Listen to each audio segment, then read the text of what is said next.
WOS Wrestling Limited and ITV Studios Limited have come to terms to resurrect ITV's iconic World of Sport Wrestling. ITV's televised wrestling was broadcast from 1955 to 1988, although of course I have to say Joint Promotions, the company that was actually providing the wrestling originally before it went to actually Joint Promotions and Premier Promotions, alternating each program, actually was in business for many years before the start of ITV's televised wrestling. As I said, it was broadcast from 1955 to 1988. It drew huge viewership numbers, 8.5 million on average. There was only a couple of channels back in those days, literally a couple of channels, maybe two, maybe 3, 4 channels at that point. And averaged 8.5 million. Today, that would be in like the 20 million number. It's a huge number. Of course, at its peak of an audience of at least 18 million tuned in. Of course, I believe this is right. 1981 Big Daddy versus Giant Haystacks match at Wembley. That might be wrong, because I know they did almost end ITV World of Sport in their big rematch. Of course, World of Sport featured some legendary names, not just Big Daddy and Giant Haystacks, but names such as Mick McManus, Mr. TV, Jackie Pallo, Les Kellett, Bomber Pat Roach, amongst the likes of Cat Weasel, etc. It was really great wrestling.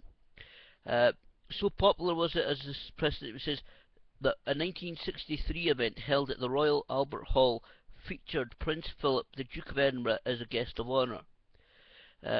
Now, World of Sport utilised a really high. Was really one of the most respected forms of wrestling in those days, and it used a round system similar to boxing. There was actually drawn up by the late Admiral Lord Montavans in the committee rooms of Great Britain's Houses of Parliament.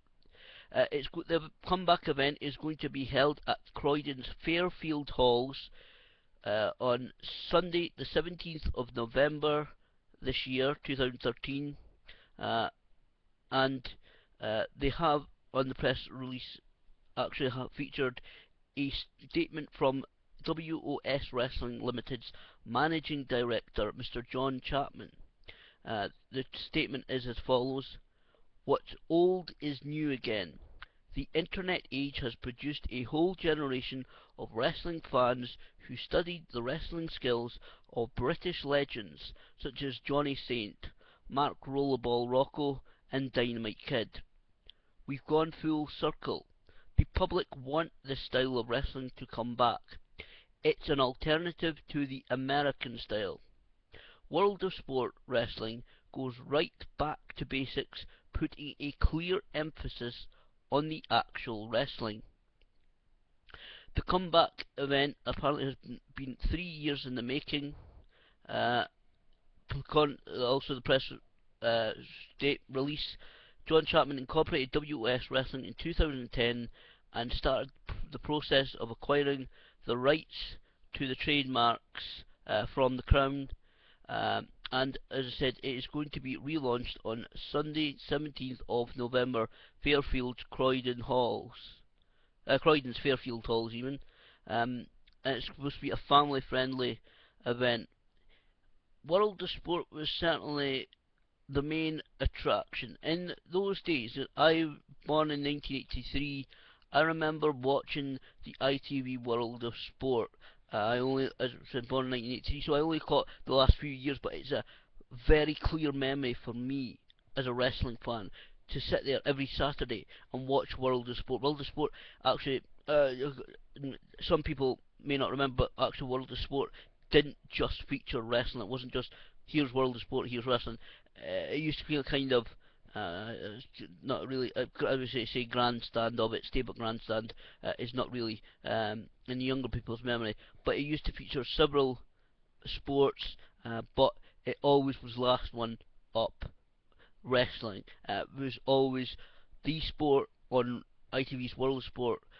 That was the thing that people tuned in to see. There was usually 2 or 3 matches. there was usually some of the big stars, some of the lower stars. Um, it was really an attraction. I said 8.5 million viewership on average. That is really, really high for those days. Let's say today that would be around about the 20 million mark when you try and compare it to today's shows. As I said, obviously, there's been many documentaries, many books, many publications and articles over the years since the end of World of Sport in 1988 made about all those days. And as I said, eventually in the latter years of World of Sport and the wrestling portion, it ended up being the wrestling and the wrestlers both being ended up with between joint promotions and premier promotions. They used to alternate every week or so.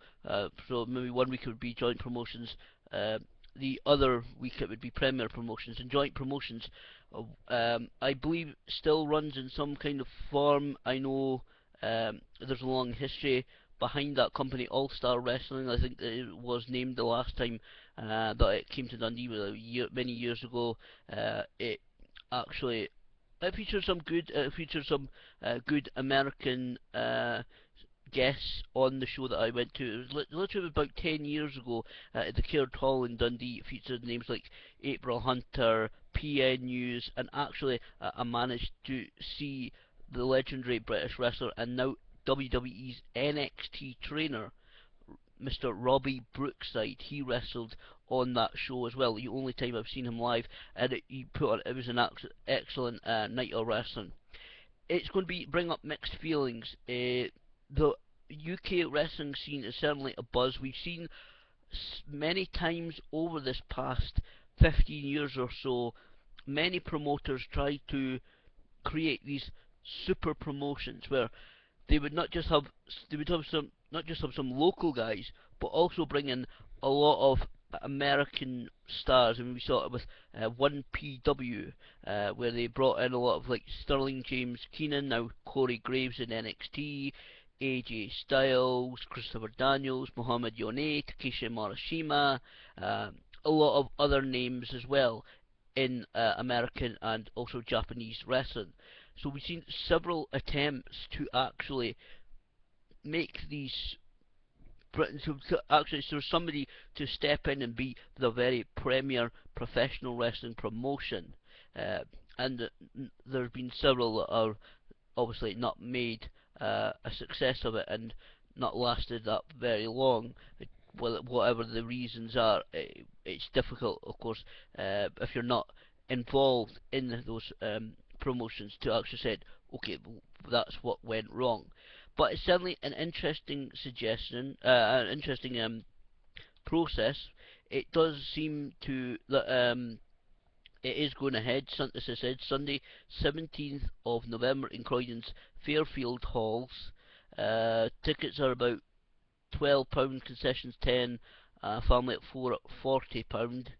Um, it's going to be interesting to see what guys. As I said, the UK wrestling scene really is a buzz. In fact, up here in Scotland, Dundee, Hell for Lycra 10, wearing the t-shirt, Scottish Wrestling Entertainment, they're celebrating the best of British at that event with the likes of Doug Williams, Party Marty Scurll, Grado, Madman Manson, and of course the Scottish Wrestling Entertainment guys themselves. Some great talent like Ian Ambrose, Martin Stallion, Sam Ross, Mr. News, Tenacious Johnny Lyons, Damien O'Connor, amongst others.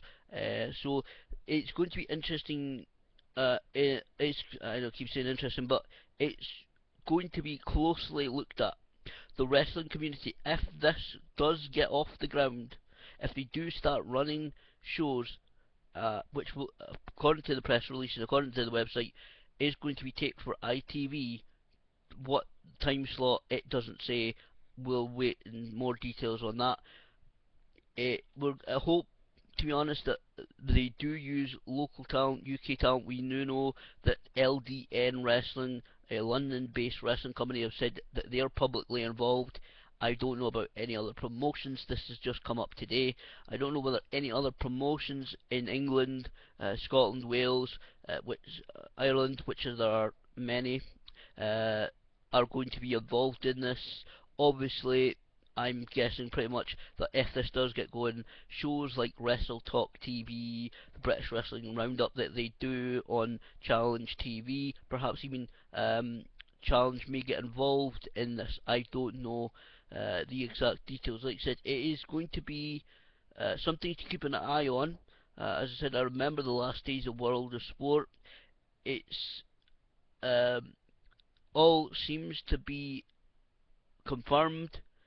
As I said, I'm not going to judge it until we get to see the first few programs, if they do air at the end of the year or the start of next year. Doesn't say exactly when they're targeting to actually broadcast. The press releases just mostly, apart from the bits I read, a lot of legal stuff.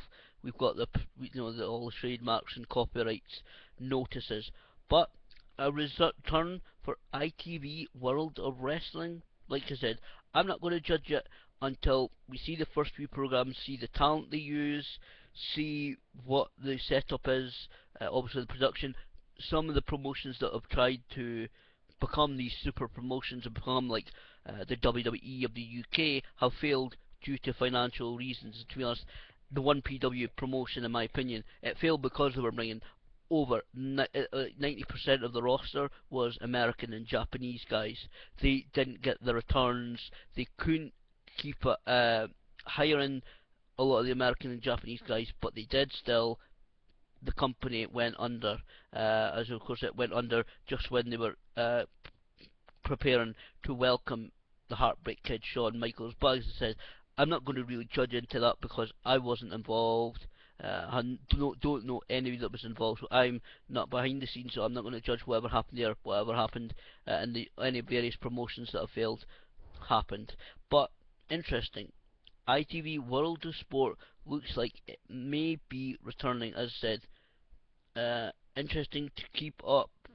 I'll definitely keep up with this story. Said I remember the last few years of World of Sport. I'll keep an eye on this. Any more information, any press releases, any more details about broadcasting, etc. I will put them on my YouTube channel, tell everybody about it, and then if we do or when we do get the first few programs, I'll review them and tell people what I think about them.